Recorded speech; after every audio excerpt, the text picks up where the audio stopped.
Well, thank you for joining us for another daily devotion. And we hope that these are encouraging to you as we know that this is a difficult time for many people. And we just want to encourage you. I've been walking through our garage and I want to show you something I found. I found this old toy that my kids used to play with. And it was just an incredible toy that taught them some fine motor skills as they were getting older. And still, they would enjoy this. Maybe Hollis would enjoy this still today as he's the youngest. But you can see as you push this button, there comes a little monkey if you see him there. And then you can flip this switch up or down and there's a lion.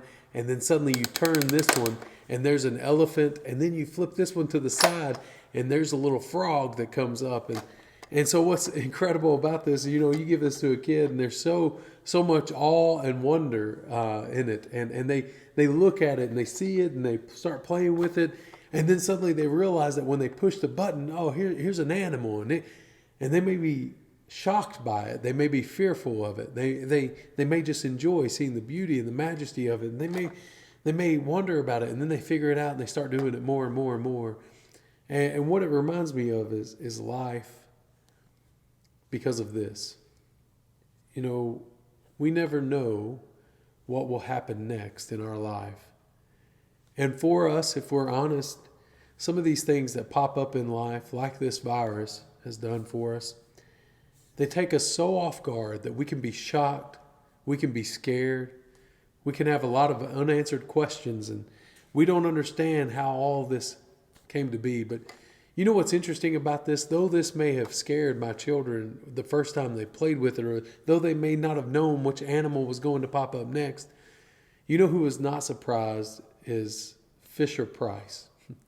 Fisher Price manufactured this and made it. They're the creator. And that's interesting because the creator knew the order. The creator knew exactly what would happen in this. It's the same way in our biblical worldview that we trust and we rest knowing that the creator of all the world is in charge. He's still in control. He's not taken off guard. He's not taken by surprise by this virus. And in fact, what it says in Luke chapter 21, I just want to read for you there. In verse 10 of Luke 21, it says, "Then he said to them, nation will rise against nation, and kingdom against kingdom. There will be great earthquakes in various places, famines and pestilences." That word pestilence can also be translated epidemics. "And there will be terrors and great signs from heaven. But before all of this, they will lay their hands on you and persecute you, delivering you up to the synagogues and the prisons, and you will be brought before kings and governors for my name's sake." Listen to this, verse 13. "This will be your opportunity to bear witness." Can I tell you that though you may be fearful, though you may not know what life is going to pop up next and what challenges that may bring or what scary activities that may bring, can you rest in the fact that God is in control?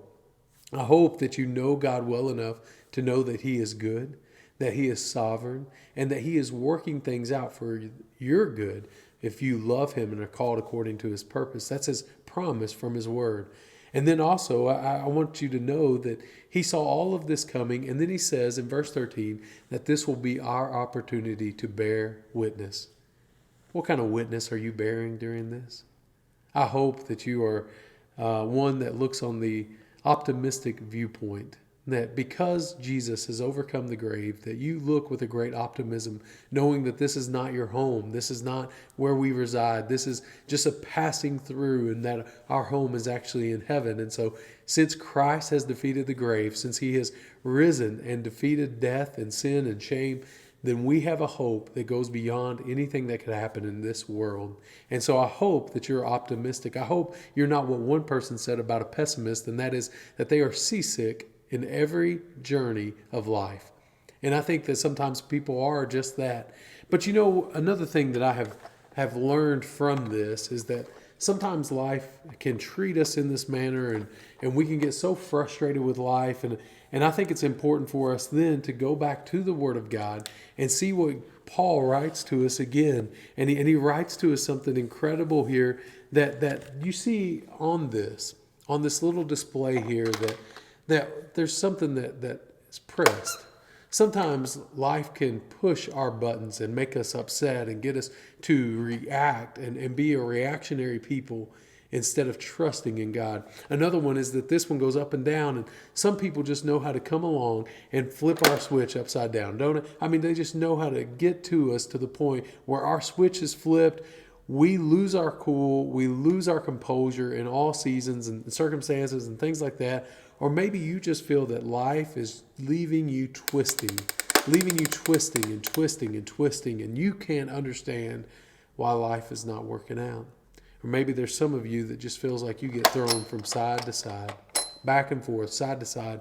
And so the challenges of life often keep us on our toes, and often we don't know what's going to happen next, but we feel like we have been tossed from one end to the other. I love what Paul writes in 2 Corinthians chapter 4. He says this. He starts in verse 8. He says, we are afflicted in every way. In other translations, it says we are pushed or pressed on every side. He says we're afflicted in every way, but not crushed. Perplexed, but not driven to despair. Persecuted, but not forsaken. Struck down, but not destroyed. Always carrying in the body the death of Jesus, so that the life of Jesus may also be manifested in our bodies. For we who live are always being given over to death for Jesus' sake, so that the life of Jesus also may be manifested in our mortal flesh. So death is at work in us, but life in you. I want you to know this, that we are perplexed by this. You watch the news, you see on the news that people are perplexed. When is all this going to end? When are we going to find a vaccine? When is a plan to reopen the economy? All of these questions leave us perplexed. Where did this come from? How did this happen? Is this a conspiracy? We're perplexed, but not driven to despair, because we know that God is in control.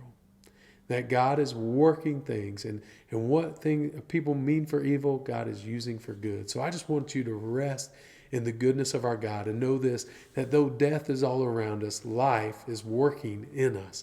Life is working in us as believers in the gospel of Jesus. And so I would encourage you, just as this verse says in verse 12, so death is at work in us, but life in you.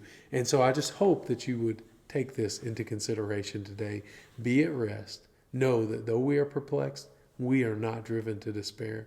Though we are pressed in on every side, we are not crushed. Read 2 Corinthians 4 and understand the hope that we have in Jesus. Thank you so much, and we'll see you tomorrow.